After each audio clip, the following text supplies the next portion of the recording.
രാഷ്ട്രപതി ദ്രൗപദി മുർമു, പ്രധാനമന്ത്രി നരേന്ദ്രമോദി തുടങ്ങി ഭരണാധികാരികൾ മുതൽ RSS സർസംഘചാലക് അടക്കം സംഘപരിവാർ ഒന്നടങ്കം രാജ്യത്തെ കോളനി മനോഭാവത്തിൽ നിന്നും വിമോചിപ്പിക്കാനുള്ള വിശുദ്ധ ദൗത്യത്തിലാണ് ഏർപ്പെട്ടിട്ടുള്ളതെന്ന് അവരുടെ സമീപകാല ഉച്ചസ്ഥായി പ്രഖ്യാപനങ്ങൾ എല്ലാം തന്നെ അർത്ഥശങ്കയ്ക്കിടമില്ലാത്ത വിധം വ്യക്തമാക്കുന്നു. 1947 ഇന്ത്യയുടെ സ്വാതന്ത്ര്യം അർത്ഥപൂർണമാകണമെങ്കിൽ ഈ അടിമ മനോഭാവത്തിൽ നിന്നും രാഷ്ട്രം മുക്തമാകണമെന്ന സംഘപരിവാറിന്റെ ദീർഘകാല സ്വപ്ന സാക്ഷാത്കാരത്തിനുള്ള അവസരമാണ് BJPയുടെ നേതൃത്വത്തിലുള്ള മോഡി ഭരണത്തിലൂടെ കൈവന്നിരിക്കുന്നതെന്ന് അവർ ഉദ്ഘോഷിക്കുന്നു. ഈ നൂറ്റാണ്ടിന്റെ ആരംഭത്തിൽ അടൽ ബിഹാരി വാജ്പേയിയുടെ നേതൃത്വത്തിൽ ആരംഭിച്ച കോളനി മനോഭാവത്തിൽ നിന്നുമുള്ള വിമോചന പ്രക്രിയ കൂടുതൽ തീവ്രതയോടെ മുന്നോട്ടു പോകുന്നതായാണ് അവരുടെ അവകാശവാദം. ഇസ്ലാമിക അധിനിവേശത്തിന്റെ 8 നൂറ്റാണ്ടുകളിലും തുടർന്ന് ബ്രിട്ടീഷ് കോളനി വാഴ്ചയടക്കമുള്ള 2 നൂറ്റാണ്ടുകാലത്തെ പാശ്ചാത്യ അധിനിവേശത്തിന്റെയും എല്ലാ അടയാളങ്ങളും പ്രതീകങ്ങളും തുടച്ചു നീക്കി ഇന്ത്യയുടെ പൗരാണിക സാംസ്കാരിക തനിമ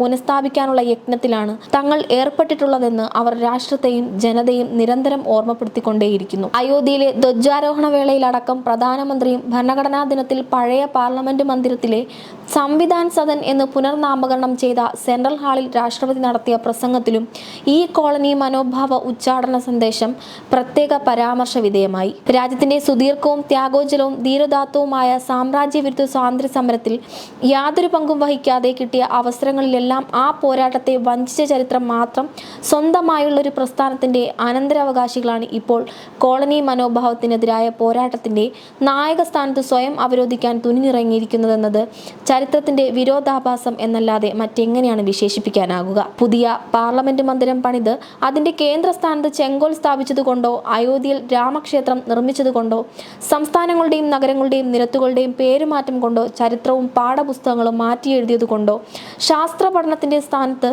കപടശാസ്ത്രങ്ങളെയും കെട്ടുകഥകളെയും പ്രതിഷ്ഠിച്ചതുകൊണ്ടോ ഉച്ചാരണം ചെയ്യാവുന്ന ഒന്നല്ല അടിമ കോളനി മനോഭാവങ്ങൾ. പാശ്ചാത്യ കോളനി ഭരണകൂടങ്ങൾ അടക്കം രാജ്യത്ത് സഹസ്രാബ്ദങ്ങളായി നിലനിന്നു പോകുന്ന സ്വേച്ഛാധിപത്യ ഭരണകൂടങ്ങളുടെ സ്ഥാനത്ത് ജനങ്ങളുടെ സജീവ പങ്കാളിത്തം ഉറപ്പു നൽകുന്ന ജനാധിപത്യ സമൂഹത്തിന്റെ നിർമ്മാണവും അവരുടെ തെരഞ്ഞെടുക്കപ്പെട്ട പ്രാതിനിധ്യ ഭരണകൂടവും എന്നതായിരുന്നു കോളനി വിരുദ്ധ സ്വാതന്ത്ര്യ സമരത്തിന്റെ അന്തസത്ത.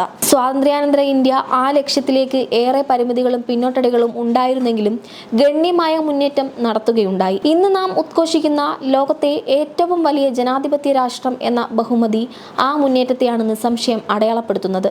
അതിൽ BJPക്കോ സംഘപരിവാറിനോ മോഡിക്കോ യാതൊരു പങ്കുമില്ലെന്നത് അനിഷേധ്യമായ യാഥാർത്ഥ്യം മാത്രം. ആ വസ്തുതകളെ, ചരിത്രത്തെ അപ്പാടെ തമസ്കരിക്കാനും തങ്ങളുടേതായ ഒരു ആഖ്യാനവും ചരിത്ര വ്യാഖ്യാനവും സൃഷ്ടിക്കാനുമുള്ള ശ്രമത്തിന്റെ ഭാഗമാണ് മോഡിയും സംഘപരിവാർ ഒട്ടാകെയും ഏർപ്പെട്ടിട്ടുള്ള ഇപ്പോഴത്തെ കോളനി മനോഭാവ ഉച്ചാടന യജ്ഞം. അധിനിവേശങ്ങളുടെയും കോളനി വാഴ്ചകളുടെയും ചരിത്രം ജനതകളുടെ സ്വാതന്ത്ര്യ നിഷേധത്തിന്റെയും ഭരണ കേന്ദ്രീകരണത്തിന്റെയും ചരിത്രമാണ്.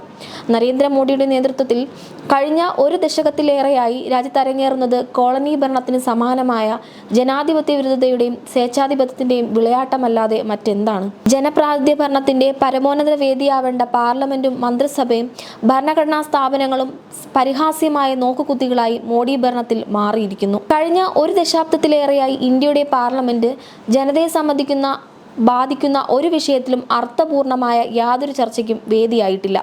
രാജ്യത്തെ ജനസംഖ്യയിൽ മഹാഭൂരിപക്ഷത്തെയും പ്രതിനിധാനം ചെയ്യുന്ന കർഷകരുടെയും തൊഴിലാളികളുടെയും താല്പര്യം ഹനിക്കുന്ന നിയമങ്ങൾ ഒന്നും തന്നെ പാർലമെന്റിൽ ചർച്ച ചെയ്യപ്പെട്ടില്ല. രാഷ്ട്രത്തിന്റെ സമ്പദ്ഘടനയിൽ ഗുരുതര പ്രത്യാഘാതം സൃഷ്ടിച്ച നോട്ടു നിരോധനവും ലോകത്തെ ഏറ്റവും അധികം മനുഷ്യജീവൻ അപഹരിച്ച കോവിഡ് മഹാമാരി കാലത്തെ ദേശീയ അടച്ചുപൂട്ടൽ തുടങ്ങി നിർണായക തീരുമാനങ്ങൾ പോലും സ്വന്തം മന്ത്രിസഭയിൽ പോലും ചർച്ച ചെയ്യാതെ പ്രഖ്യാപിച്ച മറ്റൊരു സ്വേച്ഛാധിപത്യ 21ാം നൂറ്റാണ്ടിൽ അപൂർവമാണ്. രാജ്യത്തിന്റെ ഭരണഘടനയും ഫെഡറൽ സംവിധാനത്തെയും സുപ്രീം കോടതി, തെരഞ്ഞെടുപ്പ് കമ്മീഷൻ തുടങ്ങി സമസ്ത ഭരണഘടനാ സ്ഥാപനങ്ങളെയും തെരഞ്ഞെടുപ്പ് സമഗ്രാധിപത്യത്തിന് കീഴിൽ കൊണ്ടുവന്ന ഫാസിസ്റ്റ് സ്വേച്ഛാധിപത്യത്തിനാണ് രാജ്യം സാക്ഷ്യം വഹിക്കുന്നത്. അതിനുള്ള വഴിയൊരുക്കുന്ന ആശയവും ആയുധവുമായി ഹിന്ദുത്വ രാഷ്ട്രീയം മോഡി ഭരണത്തിൽ മാറിയിരിക്കുന്നു. കോളനി അടിമത്തത്തിൽ നിന്നും ഹിന്ദുത്വ സ്വേച്ഛാധിപത്യത്തിന്റെ ഇരുട്ടിലേക്കാണ് ഇന്ത്യ കൂപ്പുകുത്തിയിരിക്കുന്നത്. ആ യാഥാർത്ഥ്യത്തെ മറച്ചുവെക്കലാണ് കോളനി മനോഭാവ ആഖ്യാനത്തിന്റെ യഥാർത്ഥ ലക്ഷ്യം.